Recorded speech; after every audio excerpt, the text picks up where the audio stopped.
धन्यवाद सर. आता आपण ज्याची आतुरतेने वाट पाहत आहोत असे भारतीय बौद्ध महासभेचे राज्य संघटक DS नरसिंगे सर यांना मी विनंती करते की त्यांनी आपल्या समाज बांधवांना मार्गदर्शन करावे.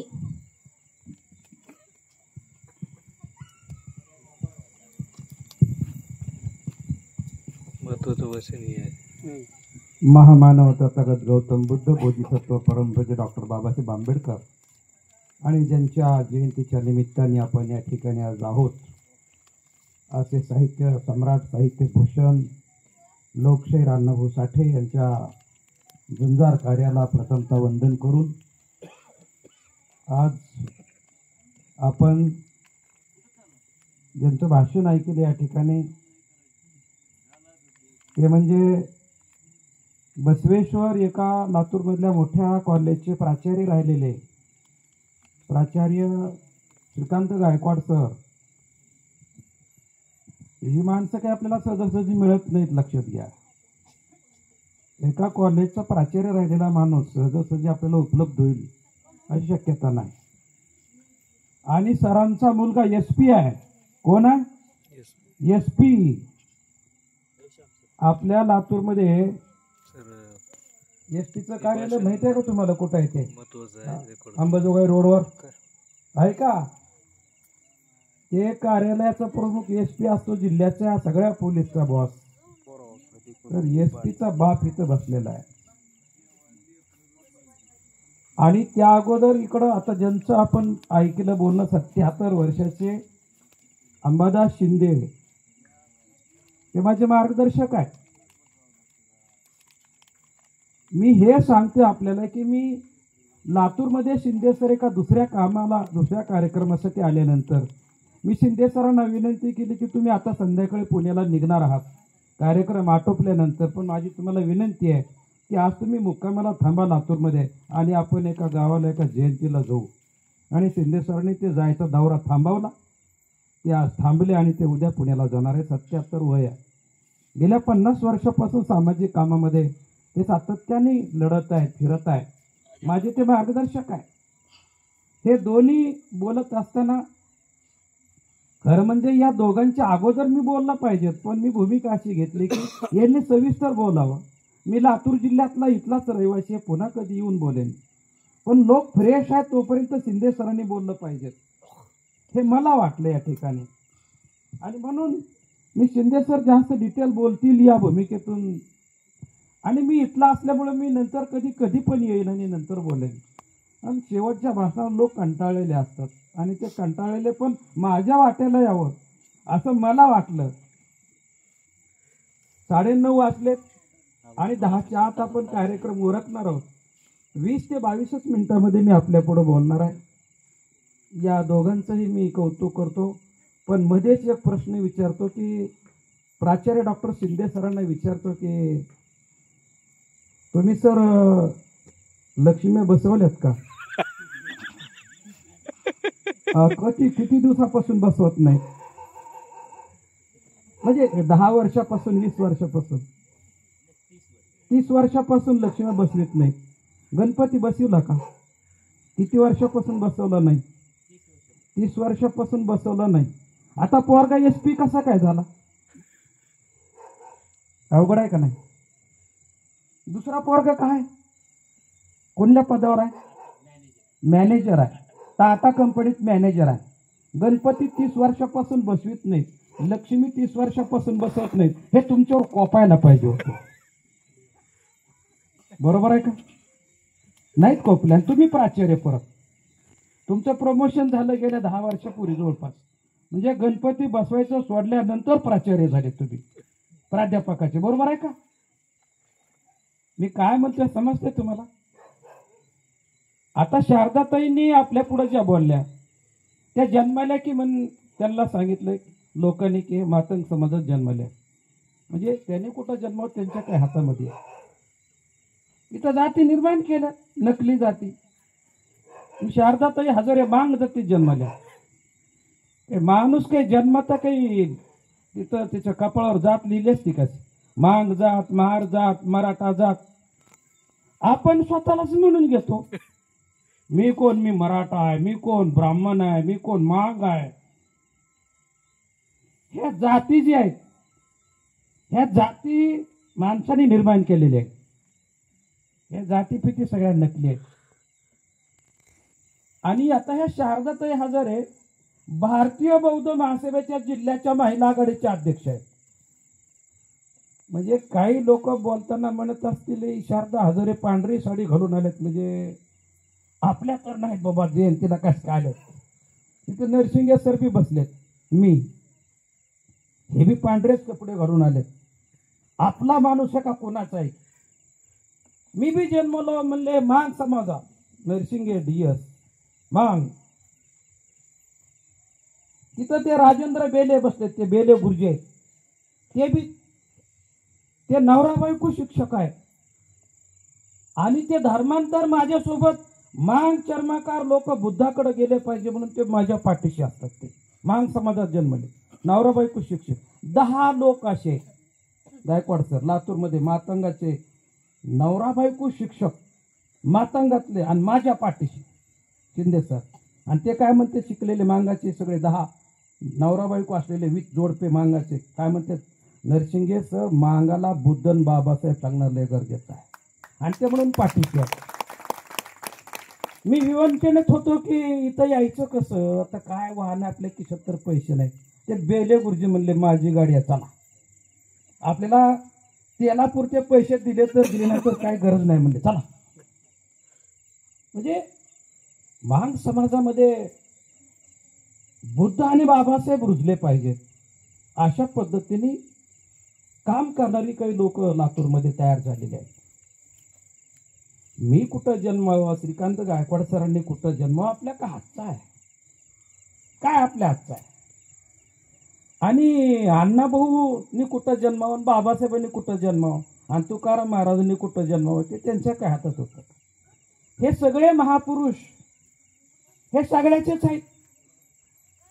ओनली फॉर मांग असं काही नाही, बाबासाहेब ओनली फॉर महार समाज असं काही नाही. दुप्पट मी असं सांगेन की बाबासाहेबांनी तर जितकं काही काम केलं ते स्पेशली त्यांच्या, जर आपण म्हणू की बाबासाहेब महार जर ते जन्मले तर महार समाजासाठी बाबासाहेबांनी एक अक्षर वेगळं काही तयार केलेलं नाही. स्पेशल तिथे सर बरोबर आहे का, स्पेशल काही केलं का, किंवा अण्णाभाऊंनी स्पेशल काही मागासाठी केलं. हे सगळे महापुरुष सगळ्या समाजाची दैवत आहे, समाजाची. आज आपल्यामध्ये कविता ताई आहेत. खरं तर 2 लक्ष्म्या आज आपल्या गावात आलेल्या आहेत आणि मी गणपती त्यांना घेऊन आलेलो आहे. बरोबर आहे, माझ्या बहिणी, बरोबर आहे का. हा उपाशी काय, म्हणजे यांच्या भाषेत बोलायचं म्हणलं तर हो, तुम्ही उपाशी काय खरा आहे. अहो एकदा फोन कट केला की ओळखीत जात आहे. किती वाजले फोन. 2 लक्ष्म्या तुमच्या भाषेत, त्या लक्ष्म्या म्हणायला तयार नाहीत, म्हणजे इतक्या त्या कट्टर झाल्या, कट्टर आहे, कट्टर आहे. आणि मग मी त्यांच्यासोबत आलो, तुमच्या भाषेत गणपती, पण गायकवाड सर म्हणतात आम्ही काय गणपती बसवित नाही 30 वर्षापासून. आणि कविता ताई म्हणल्यात आम्ही काय लक्ष मानवत, आम्ही बुद्धाचे अनुयायी आहे. अण्णाभाऊंनी आपल्या सगळ्या साहित्यामध्ये जे काही लिहिलं असेल त्याच्यात सगळ्यात महत्वाचं जर कुठलं असेल तर दैववाद आणि अंधश्रद्धा सोडा. अण्णाभाऊच्या सगळ्या 80% जे काही लिखाण आहे ते कशावर आधारित आहे, काय संदेश आहे त्याच्यामध्ये, तर दैववाद आणि अंधश्रद्धा सोडा, व्यसन सोडा आणि बाबासाहेबांना समजून घ्या, अशा पद्धतीचा संदेश अण्णाभाऊने आपल्या सगळ्या साहित्यात दिलेला आहे. मी काही दिवसापूर्वी अण्णाभाऊच्या जयंतीच्या निमित्ताने भाषण करायला गेलो 15 वर्षापूर्वी. तर एक पाठ्या उठला, मी बाबासाहेबांना असं सांगायला सुरुवात केलं थोडं. अण्णाभाऊ सांगत सांगत ते म्हणते, सर आपलं सांगा, आपलं काय म्हणते, आपलं सांगा, आपलं लोकांचं सांगू नका, आपलं आपलं सांगा. म्हणजे मी 15 वर्षापूर्वी माझ्या भाषणात अण्णाभाऊ सांगत सांगत बाबासाहेब सांगायला सुरुवात केली. मला वाटलं आता लोकांना अण्णाभाऊ थोडं सांगून बाबासाहेब जरा जास्त सांगावं. माझी ती भूमिका होती. कारण बाबासाहेब कळाल्यानंतर काय होतंय ते मी सांगितलं की पोरग एसटी होतंय, बरोबर आहे का, मॅनेजर होत आहे. बाबासाहेब सांगितल्यानंतर समजून घेतल्यानंतर कुठली दैवी शक्ती आडवी येऊ शकत नाही. मग आपल्याला हितून आपण जर शिकला नाहोत, मी किती मिनिटं बोलणार आहे की 10-12 मिनिट, कारण मी पहिलं सांगितलं की 10च्या आत आपल्याला भाषण संपवायचंय. आम्हाला बी घरी किती फोन यायले, तुम्ही जर काही तर जाऊन झोपणार आहे तर आम्हाला घरापर्यंत पोहोचायचे, लातूरपर्यंत. 1956 मध्ये बाबासाहेबांनी आमच्या महार समाज बांधवाला शपथ दिली आणि त्याच्या अगोदर 1850च्या सुमारास मांग समाजातल्या मुक्ता शेळवेंनी प्रश्न विचारला की परमेश्वरा तू जर असशीलच तू तर पुण्यात आमच्या शरीरात म्हणजे धडाचा चेंडू आणि डोक्याचा दांडू आणि धडाचा चेंडू का केला जातोय आणि आम्हाला निर्वंश का केलं जात आहे.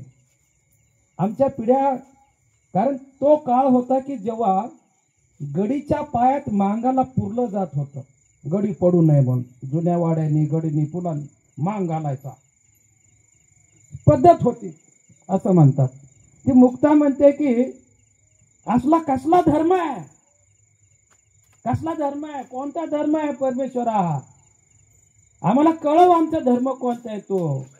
हा जो धर्म तुम्ही आम्हाला दिला, जे आम्हाला म्हणलं जाते ते असले धर्म पृथ्वी स्थलावरून नष्ट झाले पाहिजे. अशा सारिके धर्म या पृथ्वी स्थलावरून नष्ट व्हावे, ज्या धर्मात आमच्या शिराचा चेंडू आणि धडाचा दांडू करून आम्हाला निर्वंश केलं जात आहे. आमचा धर्म कोणता ते आम्हाला कळू. आणि त्या प्रश्नाचं उत्तर बाबासाहेब आंबेडकरांनी 1956 मध्ये दिलं की तुमचा धर्म हा बौद्ध आहे. आता ही बौद्ध धर्म काही महारामांगापुरतं मर्यादित नाही. मराठा सेवा संघाला ती गोष्ट पटली आणि मराठा समाजामध्ये जन्मलेले आह साळुंके यांनी सर्वोत्तम भूमिपुत्र नावाचा ग्रंथ लिहिला. त्यांच्यासोबत मग माम देशमुख असतील, आह साळुंके असतील, श्रीमंत कोकाटे असतील किंवा गायकवाड असतील, असे अनेक मराठा बांधव जे आहेत की त्यांना ही गोष्ट लक्षात आली की मराठ्यांची प्रगती का होत नाही. कारण अखंड हरिनाम सप्ताहाच्या माध्यमातून आमचा मराठा देवळामध्ये विना तो खाली ठेवीत नाही. सप्ताहाच्या माध्यमातून दर उन्हाळ्यामध्ये तो सप्ते करतो आणि तिथं ते अखंड हरिनाम सप्ताह चालू राहतो. सगळे आमचे मराठे हे पंढरपूरला जातात. आमच्या मातंगाच्या बाया सुद्धा पायी येरमाळ्याला जातात, येरमाळ्याला पायी, तुळजापूरला पायी, आणि त्यांना कधी कधी इथून पत्तर दिसतंय, बरोबर आहे का, गड चांद्याचं, इथूनच दिस गड चांद्याचं पत्तर, गड चांद्याचं पत्तर, सव्वा हात गादी उच, माय बहिणीची गादी सव्वा हात उच असल्याचं इथून दिसतंय. आणि पोरग साहेब कोणाचे झाले, ज्यांनी 1956 ज्या समाजाने देव नाकारला आणि सांगितलं की आम्ही गौरी गणपतीला देव मानणार नाही किंवा तिचा पूजा अर्चा करणार नाही अशी शपथ घेतली 1956. अशी शपथ घेणं काय साधी गोष्ट. आज सुद्धा गौरी गणपतीला देव मानणार नाही म्हणतानाच काही लोकांच्या अंगामध्ये असं भीतीचं काटे उभा राहते. अरे बापरे, लक्ष्मीला गौरी गणपतीला देव मानणार नाही, कोपल की. आज सुद्धा लोक भितात. 56 बाबासाहेब म्हणाले आणि 56 ज्या ज्या लोकांनी ती शपथ ऐकली, विशेष करून आमचे महार समाज बांधवाच्या लोकांनी ती शपथ ऐकली, आले, देवाऱ्यावरचे देव कमी केले, पोरं शिकायला लागले आणि 30 वर्षापासून लक्ष्म्या सोडल्या, गणपती सोडलेले माणसाची पोरं आहेत झाली. आणि ज्याला गड चांद्याचं पत्तर दिसतं इथून सवा हात गादी उच दिसते, आणि माय बहिणीची सेवा ज्याने केली पोत्रा सोडून, त्याचं काही पोरग साहेब झालं नाही. काय झालं? आणि म्हणून आज मराठा समाज बांधव असतील किंवा वाणी असतील किंवा धनगर समाज असेल किंवा कुठला समाज असेल, आज प्रगतीच्या पातळीवर ब्राह्मणाच्या पाठोपाठ बौद्ध आहे, हे लक्षात घ्या. हे सांगण्यासाठी आता आम्ही लोकांना, आता मातंगाच्या लोकांना म्हणत आहोत, बुद्ध समजून घ्या, बुद्ध महार समाजाचा नाही, बुद्ध महार समाजात जन्मलेला सुद्धा नाही. बुद्ध एक राजपुत्र आहे, एका राजाचं पोरगा आहे, एका उच्च कोटीत उच्च कुळात जन्मलेला बुद्ध आहे. आजच्या भाषेत मराठा म्हणू आपण, कुणबी मराठा म्हणू आपण, ओबीसीत म्हणू आपण कदाचित. आणि तो बुद्ध ज्या ज्या लोकांनी समजून घेतला ते प्रगतीला गेलेले आहेत. आता मराठा लोकांना बी ती गोष्ट कळाली, त्यांनी बी मग मध्ये शिवधर्माची स्थापना केली होती. शिंदे सर बरोबर आहे का? आता मराठा एवढे आज्ञेले आहेत गाव कुसावरती, ते शिवधर्म त्यांना पचलाच नाही, लवकर पचला. पण मी सगळीकडे सांगतोय की आपण आमचे ओबीसी बांधव, मराठा बांधव असतील, आमचे मातंग बांधव असतील, यांनी इतकी पूजा केली असेल, पण साहेब बौद्ध समाजाचे झालेले आहेत. हे आपल्याला जर आपल्या सोबतचा, आपल्या बाजूचा समाज 50 वर्षापूर्वी ज्याच्या घरी, आपल्या बी घरी त्यांच्या बी घरी मेलेल्या जनावराच्या चाण्या वाळत होत्या आणि त्याचा घुरटजार वास येत होता, आणि इथं कुणबी मांगवाड्याकडे मराठवा आपल्या वस्तीत आल्यानंतर नाक बांधून येत होता, आणि ते लांबूनच म्हणायचं, अ जिजा खुरपायला येते बघ, खुरपायला. ते घरात सुद्धा डोकवायला तयार नव्हतं, तेवढा घुरटजार वास येत होता आपल्या घरात. तसला तो आपल्या बाजूचा समाज, त्यांची वस्ती बघा तुम्ही. आणि जे गावकुसामध्ये आहेत आता बी, ते बौद्ध नाही, ते महार आहेत. जे गावकुसामध्ये अजून बी कंदुऱ्या करतात, लग्नाच्या अगोदर हळदीच्या नावाखाली बकरं कापते, ते महारच राहून गेलेत. ते बौद्ध झाले नाही, ते प्रगतीच्या पातळीवर अजून मागे राहिलेले आहेत.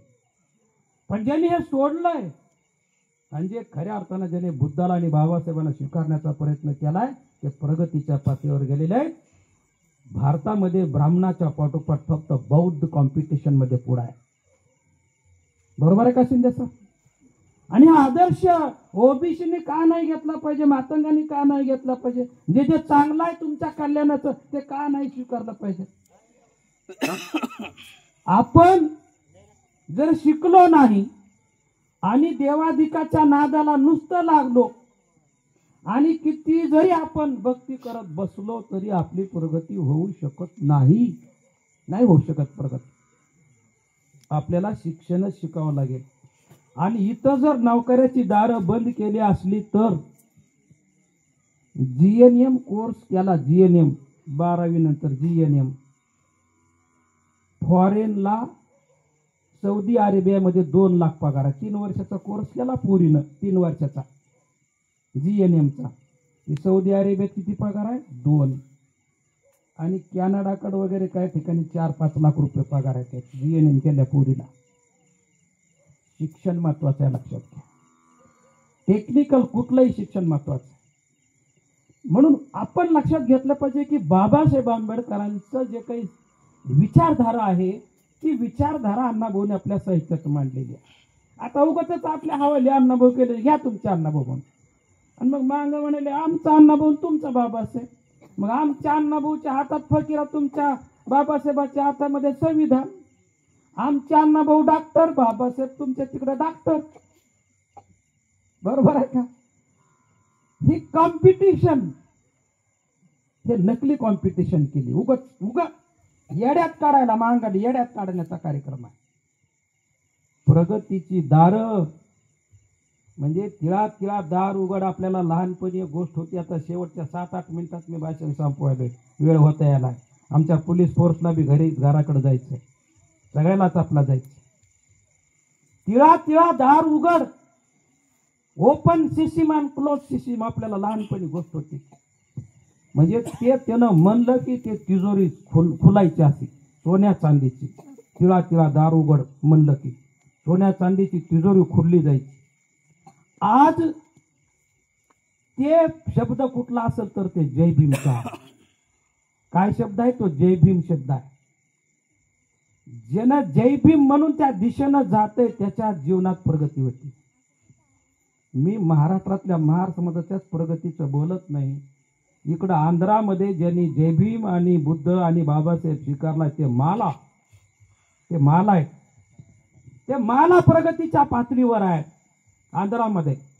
इकडं युपी मध्ये उत्तर प्रदेशच्या टप्प्यात आपण जर गेलो नागपूरपर्यंत, नागपूरपासून तिकडं उत्तरेपर्यंत जो युपी आहे उत्तर प्रदेश, त्याला चमार बेल्ट म्हणतात. संपूर्ण चमार बेल्ट इकडला चर्मकार विचाराच्या पातळीवर मागासलेला आहे महाराष्ट्रातला. तो बाबासाहेबाला मानत नाही पाहिजे तसा, मातंग मानत नाही. पण नागपूरच्या पलीकडं म्हणजे उत्तरेचा जो काही चमार आहे त्यांना चमार बेल्ट म्हणलं जात आहे. तो प्रगतीच्या पातळीवर सर्व उत्कृष्ट आहे. तो बौद्धापेक्षा पुढे आहे. IASचं प्रमाण बौद्धापेक्षा चमारांचं जास्त आहे. आणि भंते किंवा भिक्खू होण्याचं प्रमाण सुद्धा चमारांचं जास्त आहे भारतामध्ये. एकूणच चमारांची संख्या आणि त्यांची प्रगती. तिकडं बिहारकडे पासवान आहेत, वाल्मिकी आहेत.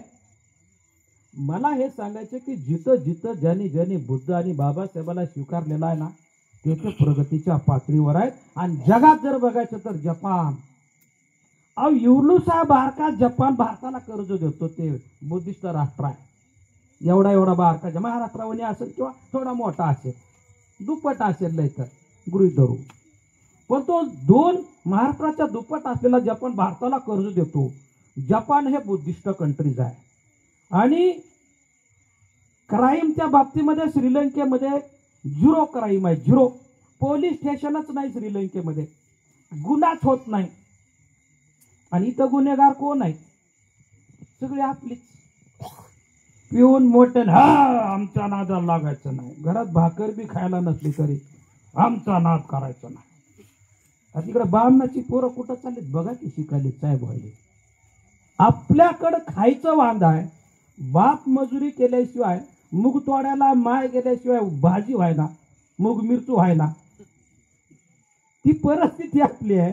आणि पोरग 10 रुपये काही कमी नाही. मी कुणा कमी नाही म्हणते कशाच नाही तर काहीच नाही खिशात, पण कोणालाच कमी नाही म्हणते.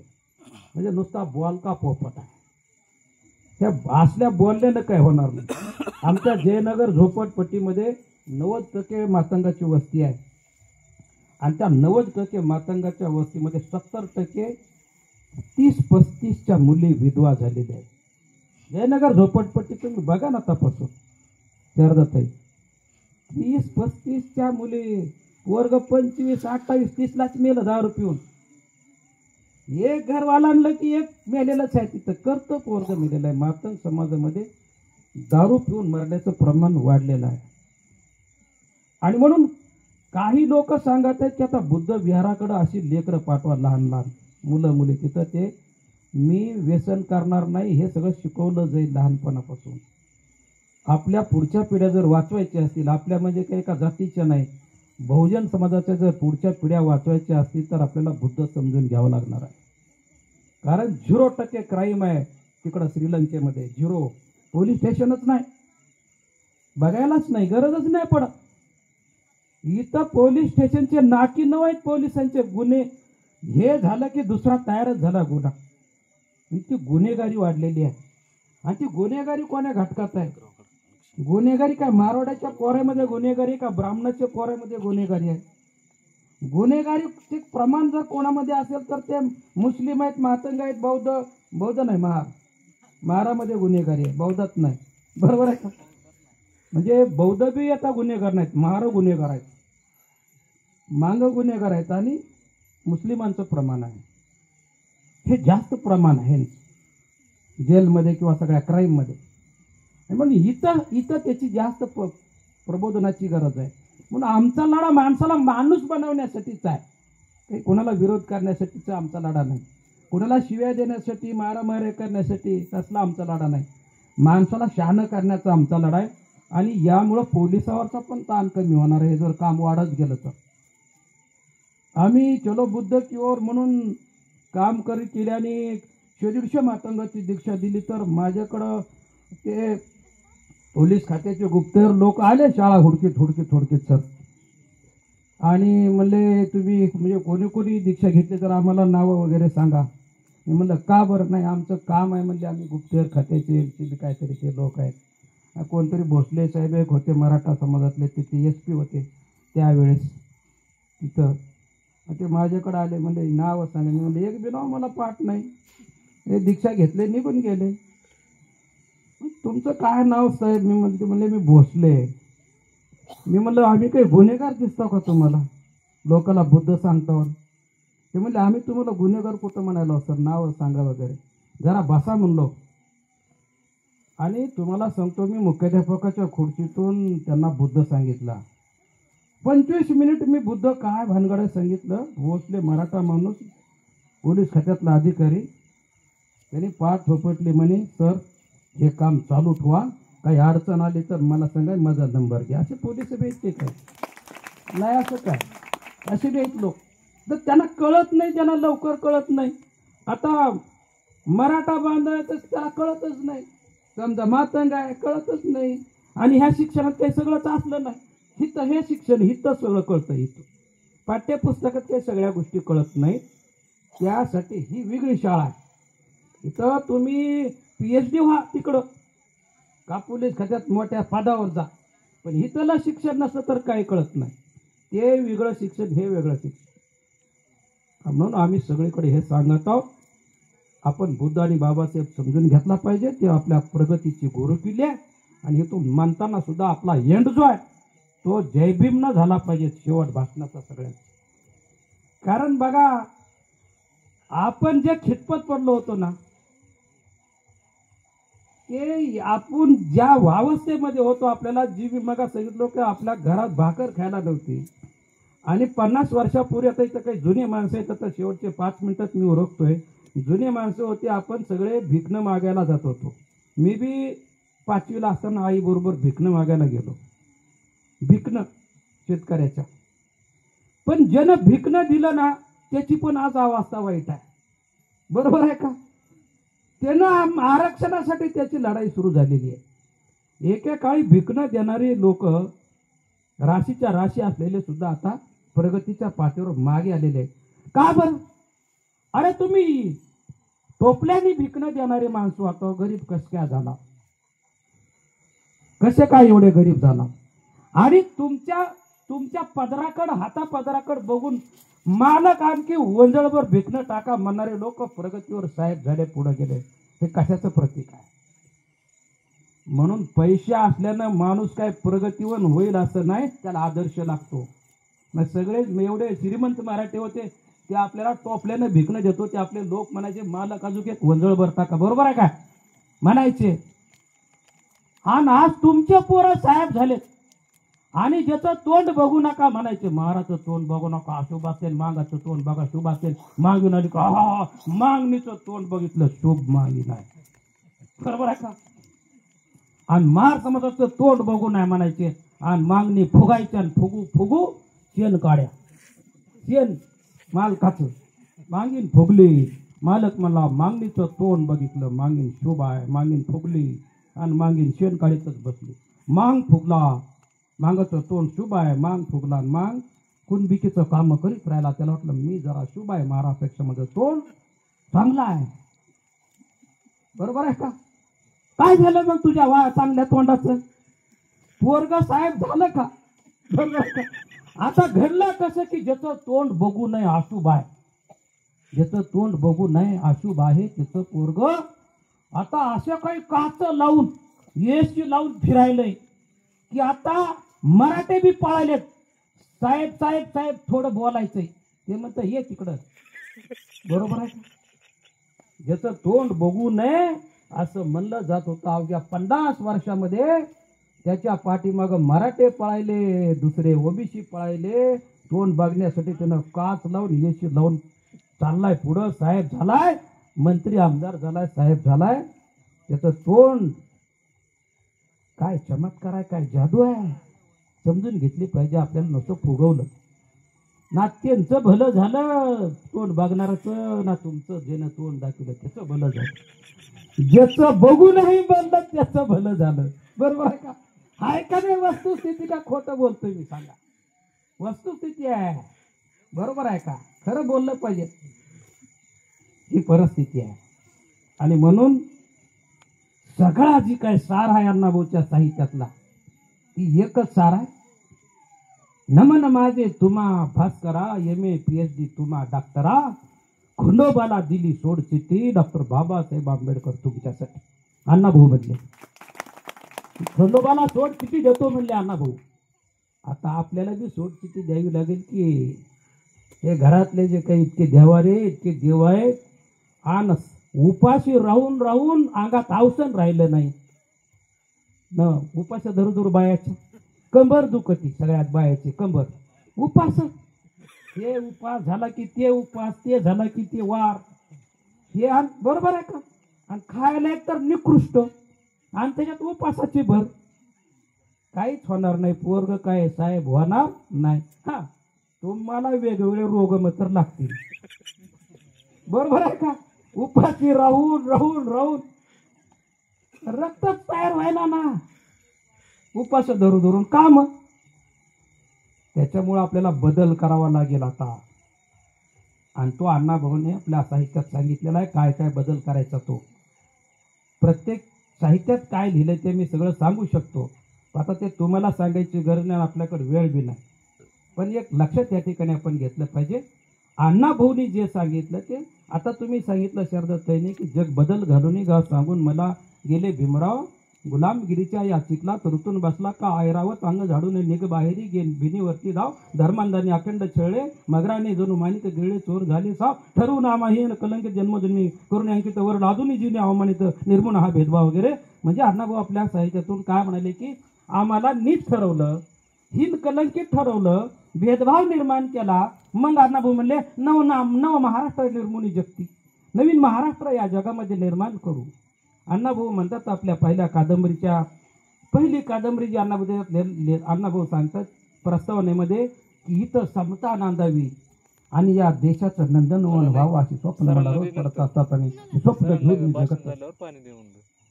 आणि मध्यंतरी जी झुंजार कादंबरी आहे आपली, ते फकीरा अण्णाभाऊ बाबासाहेबाला अर्पण करतात. आणि शेवटी अण्णाभाऊ मारण्यापूर्वी बुद्धाची शपथ लिहितात, पण ते त्यांच्या काळात प्रकाशित होत नाही. म्हणजे अण्णाभाऊची सुरुवात, मध्यंतर आणि शेवट हे बुद्ध आणि बाबासाहेबांच्या विचारांनी जाणार आहे. जो बुद्धाचा विचार आहे तो संताचा विचार आहे, तुकाराम महाराजांचा तोच विचार आहे. बुद्ध अवतारी आम्ही झालो संत कर्णा वर्णा वया मात नामा म्हणे. म्हणजे तुकोबाचे अभंग असतील, नामदेवाचे अभंग असतील, हे बुद्धाच्या शिवाय त्याचं दुसरं काही त्याच्यात नाही. परंतु त्याच्यामध्ये नंतर काही लोकांनी त्याच्यामध्ये भेसळ केली. जे सांगावं ते नाही सांगितलं, दुसरं सांगून लोकांना येडं बनवण्याचं काम केलं. जाता जाता मी सांगतो की अण्णाभाऊनी डोळे मोडीत राधा चालले यामध्ये, आता शेवटचे 2 मिनिट सांगतो. डोळे मोडीत राधा चालले याच्यामध्ये जी अण्णाभाऊनी राधा सांगितली, त्याच्यामध्ये जोगू हा पंढरपूरचा जोगू बुवा महाराज, पंढरपूरचा जोगू महाराज डोळे मोडीत राधा चाले या कथेमध्ये तो पंढरपूरचा जोगू महाराज राधाच्या प्रेमात पडतो आणि राधाच्या खुजगावला जाऊन तिथं कीर्तन करतो. खुजगावला जाऊन अण्णाभाऊनी त्या काळात सांगितलं, हे जे काही बुवा बाबा महाराज आहेत याच्यापासून सावध राहा. हे असं आहे. आणि आज आपण बघितलं, आजच्या काळामध्ये अण्णाभाऊचा तो संदेश जर आज बघितला, बाबा राम रहीम असेल, बरोबर आहे, नारायण साई असेल, गुरमीत बाबा राम रहीम असेल, किंवा त्या नारायण साईचा ती दुसरा बाबा असेल, हे सगळे बाबा जर आपण बघितलं तर त्यांनी स्त्रियांचं काय शोषण केलेलं आहे ते अण्णाभाऊने आपल्या साहित्यात त्या काळात सांगितलेलं आहे.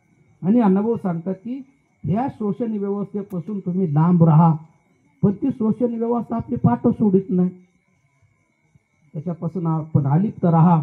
अशा पद्धतीचा अण्णाभाऊ संदेश देतात आपल्या सगळ्या साहित्यातून. तेव्हा या प्रसंगाच्या निमित्ताने आज मोठी माणसं आपल्यामध्ये आली, त्यांचा विचार ऐकण्याचा प्रयत्न केला.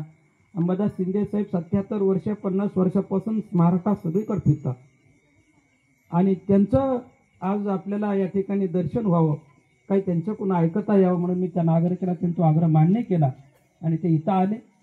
तुम्ही सुद्धा आजच्या निमित्ताने सगळीकडे लक्ष्म्यांचं हे आहे, आगमन झालेलं आहे आणि तुम्ही हा विचार समजून घेण्याचा प्रयत्न करत आहात. पैशानं श्रीमंत असलेला माणूस श्रीमंत नाही, विचारानं जो श्रीमंत आहे तो खरा श्रीमंत आहे. म्हणून विचाराची श्रीमंती आपल्याला वाढवायची आहे. विचाराची श्रीमंती ज्याची वाढलेली आहे त्याची आर्थिक प्रगती सुद्धा आपोआप वाढणार आहे. पण ज्याची नुसतीच आर्थिक प्रगती आहे आणि विचाराची काहीच प्रगती नाही, त्याची आर्थिक प्रगती आज आहे पण उद्या असेल याची काही खात्री नाही, काही खात्री नाही.